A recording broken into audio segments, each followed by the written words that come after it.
Girls, my name is Aunt KK. Today I'm going to read to you the story Why the Cricket Chirps by Daniel Errico.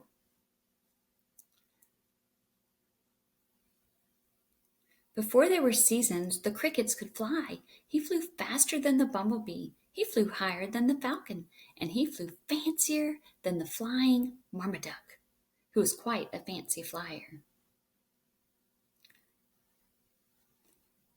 The cricket had flown all over the world. He flew to the east, then he flew to the west, and then he flew to the south, but he had never flown north.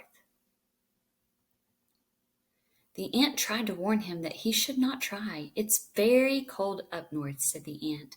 "Too cold for an ant and too cold for a cricket." The cricket, however, did not listen, because crickets do whatever they want.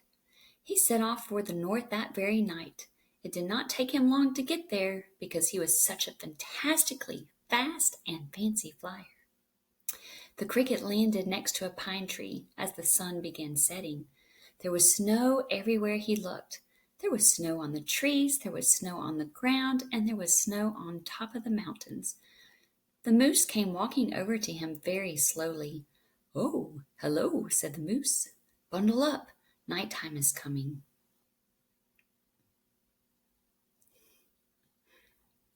The cricket did not listen, because crickets do whatever they want.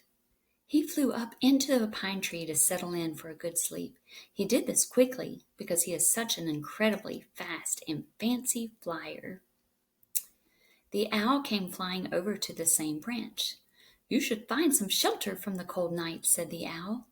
The cricket did not listen, because crickets do whatever they want to do. He decided to rest on a pile of twigs. He was sleepier than he had ever been from all the remarkably fast and fancy flying. The cricket slept all through the night until morning. When he woke, he was ready to go home and tell the ant about his trip. He hopped high in the air to start flying, but he couldn't. Instead, he fell right back into the snow. He hopped again, even higher this time, but his wings would not work. They had frozen solid during the cold night. He tried to warm them up by rubbing them together, but it was no use. The cricket had to hop all the way home. It took him days and days to return. By the time he got back, his wings had almost become unfrozen. When he rubbed them together this time, they made a chirping noise that no one in the forest had ever heard before. And every time he rubbed his wings together, they chirped a little bit louder and got a little less frozen. But it is important to know, dear reader, that wings are special and fragile things. This is why the greatest care should always be taken around them. They are not meant to be frozen, and once they are, they may never be the same again. Even though the cricket's wings were no longer frozen, he still could not fly. And ever since then, the cricket stays on the ground like his friend the ant and hops from place to place. And now the cricket is the fastest and fanciest hopper there is. At night time, you can hear him chirping from rubbing his wings together to keep warm. But he is doing much more than just that.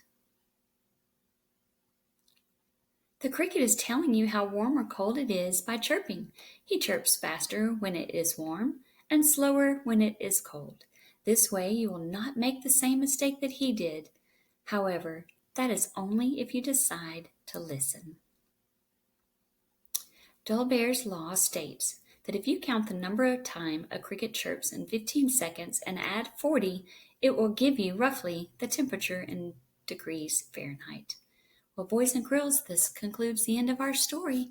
I hope you enjoyed it. Why the Cricket Chirps.